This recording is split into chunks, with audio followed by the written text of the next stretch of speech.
Jesus conversa com a mulher samaritana no tanque de Jacó, no poço de Jacó.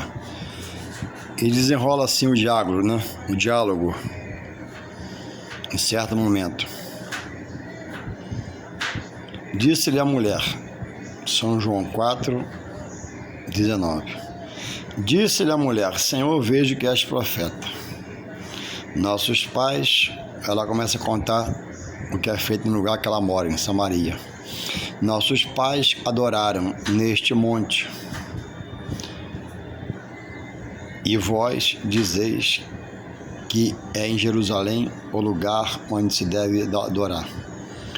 Disse-lhe Jesus, mulher, crê-me que a hora vem em que nem neste monte, nem em Jerusalém adorareis o Pai. Vós adorais o que não sabeis, nós adoramos o que sabemos, porque a salvação vem dos judeus. Jesus era judeu e vinha por ele.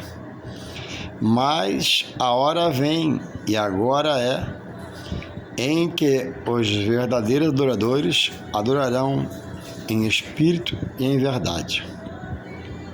Porque o Pai procura a tais que assim o adorem. Deus é espírito, e se importa que os que o adorem em espírito e em verdade. A mulher disse-lhe, eu sei que o Messias, que se chama Cristo, vem. Quando ele vier, nos anunciará tudo. Jesus disse-lhe, eu o sou, eu que falo contigo. O homem sem Deus, quando eu digo homem, todo ser está inserido, o moço, o rapaz, a mulher. O homem sem Deus, ele não anda na certeza de Deus.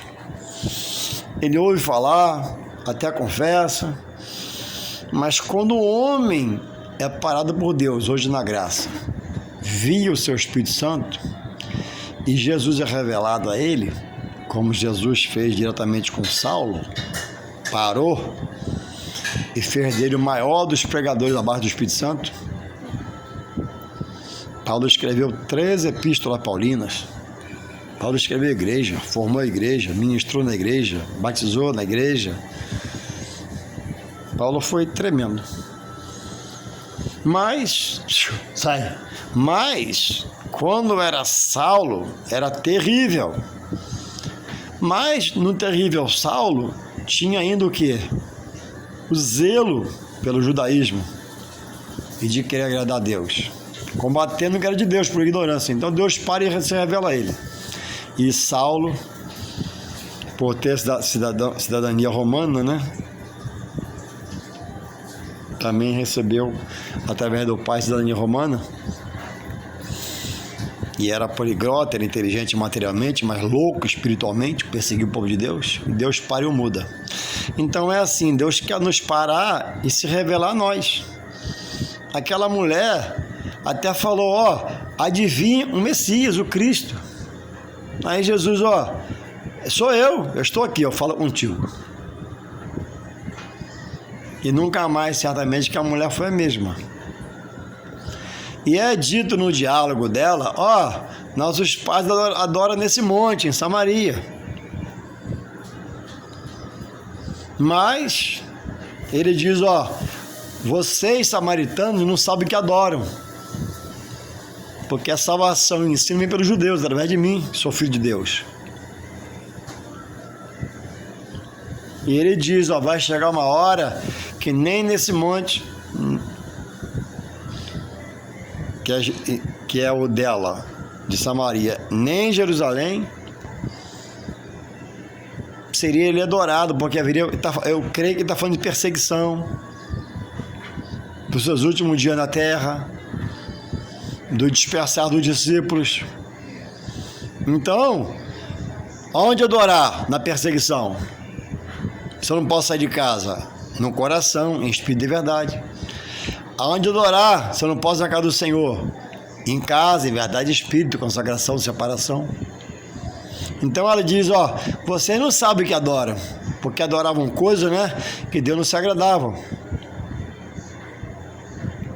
E ela se espanta, né, como um judeu que era Jesus, né, se atreve a falar com ela. Não havia comunicação, havia uma rixa entre eles, um falava com o outro. Então, sabemos nós na palavra que uma vez por ano, todo o povo de Deus daquela época ia a Jerusalém, porque Jerusalém era o centro da adoração a Deus. E quando voltavam, né, adoravam em suas cidades, suas casas, nas sinagogas, etc. e tal.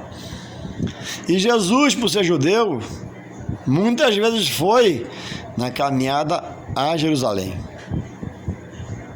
Diz quando o menino, né, ficou lá uma vez, a mãe voltou para buscar, ele estava no meio do tempo falando com os doutores da lei, porque Jesus era Deus encarnado. Então, irmãos, por não entender a palavra, não procurar orar para Deus revelar a palavra, por não procurar aprender a exegese da palavra, interpretar frases do texto da Bíblia, por não buscar ter a hermenêutica do texto, da palavra, do contexto com texto, muitos falam o que quer, segundo a sua sabedoria.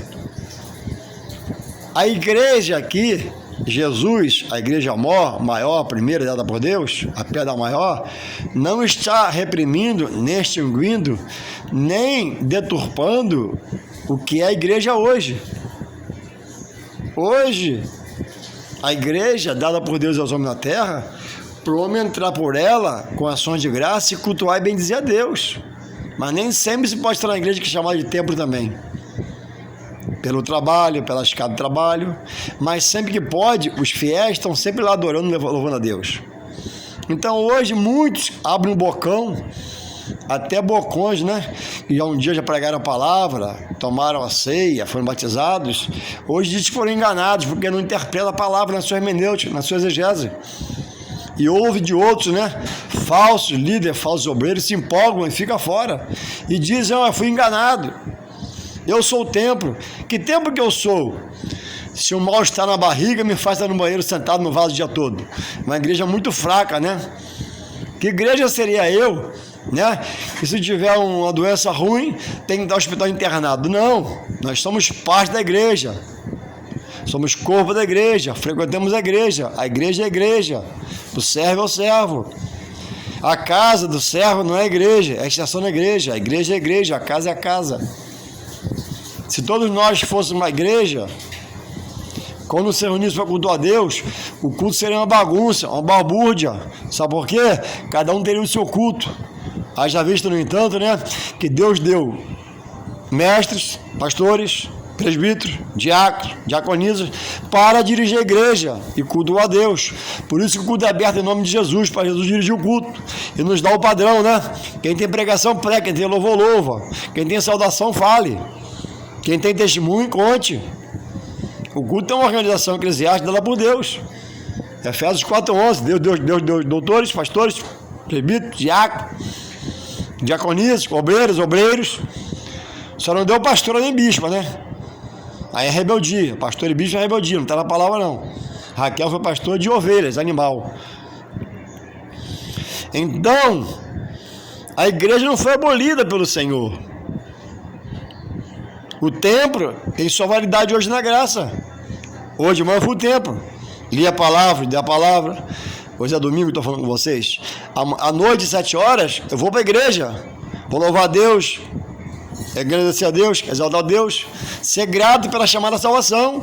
Eu era perdido, eu era errôneo, eu era pecador. Hoje eu peco, mas não sou mais pecador. Posso pecar e peço perdão a Deus. Não tenho prazer no pecado, mas sou falho, fraco como homem, dependo de Deus.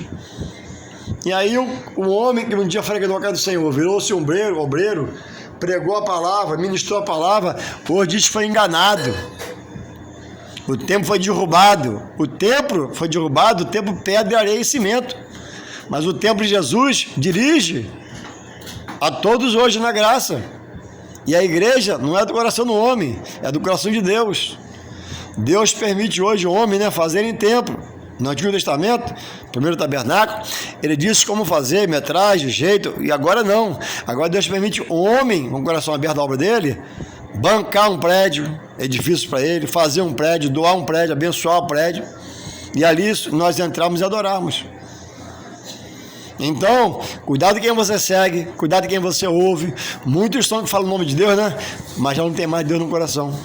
Muitos falam o nome de Jesus, mas não tem direção do Espírito Santo.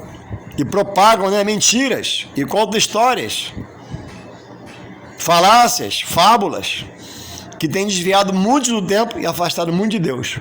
Porque quando eu rejeito a igreja, Deus me rejeita. Porque eu creio que a igreja é uma obra de Deus na terra.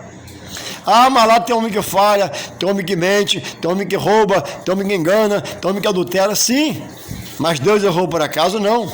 Deus dá o dom, permite o homem dirigir e crê que ele vai dirigir honestamente, mas aos que erram. Mas para esse Deus fala o quê?